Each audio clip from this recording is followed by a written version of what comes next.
തിരുവനന്തപുരത്തും വ്യത്യസ്തമല്ല സ്ഥിതി. മണ്ണന്തലയിൽ ലക്ഷങ്ങൾ മുടക്കി പണിത ഓപ്പൺ എയർ ഓഡിറ്റോറിയത്തിൽ എന്താണ് കാണുന്നത്? മാലിന്യം സൂക്ഷിക്കുന്ന ഇടമായി മാറിയിരിക്കുകയാണ്. 2019 മന്ത്രിയായിരുന്ന കടകംപള്ളി സുരേന്ദ്രനാണ് മണ്ഡലത്തിൽ 60 ലക്ഷം രൂപ മുടക്കി പദ്ധതി കൊണ്ടുവന്നത്. പണി പൂർത്തിയായെങ്കിലും നാളിതുവരെ ഓഡിറ്റോറിയം ഉദ്ഘാടനം പോലും ചെയ്തിട്ടില്ല. പകരം ആ ഓഡിറ്റോറിയത്തിൽ കാണുന്ന കാഴ്ചകൾ റിനു ശ്രീധർ പ്രേക്ഷകരിലേക്ക് എത്തിക്കും. റിനു, ആ കാഴ്ചകളൊന്ന് പ്രേക്ഷകരിലേക്ക് എത്തിക്കും. എത്രമാത്രം വലിയ അനാസ്ഥയാണ്! 2.5 കോടിക്ക് ഫ്ളാറ്റ്, 45 ലക്ഷത്തിന് പാർക്കിംഗ്, 60 ലക്ഷത്തിന് ഓപ്പൺ എയർ ഓഡിറ്റോറിയം. ഇവിടെ എല്ലാം മാലിന്യമാണ്.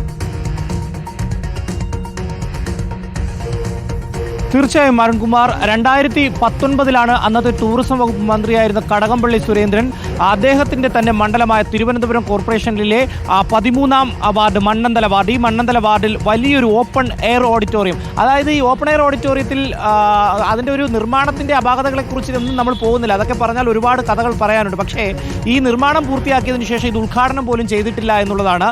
ഇതിലിപ്പോൾ ഹരിതകർമ്മസേന, തിരുവനന്തപുരം നഗരസഭയിലെ ഹരിതകർമ്മസേനയ്ക്ക് ഈ മാലിന്യങ്ങൾ ഡംപ് ചെയ്യാനുള്ള ഒരു കേന്ദ്രമായി മാറിയിരിക്കുന്നു എന്ന് തന്നെ നമുക്ക് പറയേണ്ടി വരും. കാരണം ഇന്നലെ ഇവിടെ നിന്ന് ഒരു ലോഡ് മാലിന്യം പോയിട്ടുണ്ട്. അതിൽ കുറച്ച് മാലിന്യങ്ങളാണ് നിലവിൽ ഇവിടെ ഉള്ളത് എന്നുള്ളതാണ് നാട്ടുകാരൊക്കെ തന്നെ പറയുന്നത്. പക്ഷേ ഇത് ഉദ്ഘാടനം ചെയ്യാൻ പോലും 60 ലക്ഷം രൂപ മുടക്കി ഇത് നിർമ്മിച്ചിട്ടൊന്ന് ഉദ്ഘാടനം ചെയ്യാൻ പോലും അവർക്ക് സാധിച്ചില്ല എന്നുള്ളതാണ്. 2019 നോക്കണം, ഏകദേശം 6 വർഷത്തോളം ആകുന്നു. അതിനുശേഷം പുതിയ ഭരണസമിതി പോലും തിരുവനന്തപുരം നഗരസഭയിൽ അടക്കം വന്നു. എന്നിട്ട് പോലും ഇത് ഉദ്ഘാടനം ചെയ്ത് പൊതുജനങ്ങൾക്ക് തുറന്നു കൊടുക്കുവാൻ വേണ്ടിയിട്ടുള്ള ഒരു ഇടപെടൽ സംസ്ഥാന സർക്കാരിന്റെ ഭാഗത്തുനിന്നോ നഗരസഭയുടെ ഭാഗത്തുനിന്നോ ഉണ്ടായിട്ടില്ല എന്നുള്ളത് നാട്ടുകാരൊക്കെ തന്നെ നമ്മളോടൊപ്പം ചേരുകയാണ്. ചേട്ടാ, ഇത് എത്ര നാളായി നിർമ്മിച്ചത്? 2019-20 വർഷക്കാലത്താണ് നിർമ്മിച്ചത്. ഉദ്ഘാടനം എന്തെങ്കിലും കഴിഞ്ഞായിരുന്നു? ഉദ്ഘാടനം കഴിഞ്ഞിട്ടില്ല. ഇപ്പം നഗരസഭയുടെ സേനയുടെ വേസ്റ്റ് ഇടുന്ന കേന്ദ്രമായി മാറിയിട്ടുണ്ട്. നിങ്ങൾ ഇടപെട്ടില്ലേ ഇതിൽ? നാട്ടുകാർ പല പ്രാവശ്യം ഇടപെട്ടിട്ടുണ്ട്. നഗരസഭയിൽ തന്നെ വാർഡ് കൗൺസിൽ പല പ്രാവശ്യം ആവശ്യപ്പെട്ടിട്ടുണ്ട്.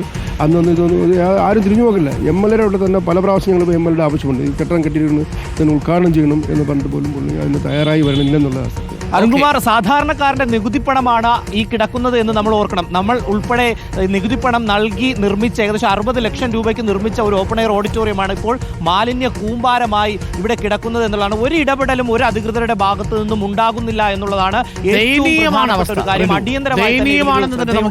ഈ മാലിന്യം ഇവിടെ. തദ്ദേശ സ്വയംഭരണ വകുപ്പിന്റെ നേതൃത്വത്തിൽ പ്രവർത്തിക്കുന്ന വിവിധ പഞ്ചായത്തുകൾ ഇതേപോലെയാണ് മാലിന്യ നിർമ്മാർജ്ജനം നടത്താൻ വേണ്ടി പൊതുവിടങ്ങൾ ഉപയോഗിക്കുന്നതെങ്കിൽ ജനങ്ങൾ സ്വാഭാവികമായും പ്രതിഷേധിക്കും. നോക്കൂ, 60 ലക്ഷം രൂപ മുടക്കിൽ നിർമ്മിച്ചിരിക്കുന്ന, സാധാരണക്കാരന്റെ നികുതി പണം എടുത്ത് നിർമ്മിച്ചിരിക്കുന്ന ഒരു ഓപ്പൺ എയർ ഓഡിറ്റോറിയത്തിലാണ് ഇതേപോലെ മാലിന്യ നിർമ്മാർജ്ജനം നടത്തി ആ കെട്ടിടത്തെ ഇല്ലാതാക്കുന്നത്. ഉദ്ഘാടനം പോലും ചെയ്തിട്ടില്ല എന്ന് ആലോചിച്ച് നോക്കൂ. സാധാരണക്കാരന്റെ നികുതി പണം, കാട്ടിലെ തടി തേവരുടെയാണ്.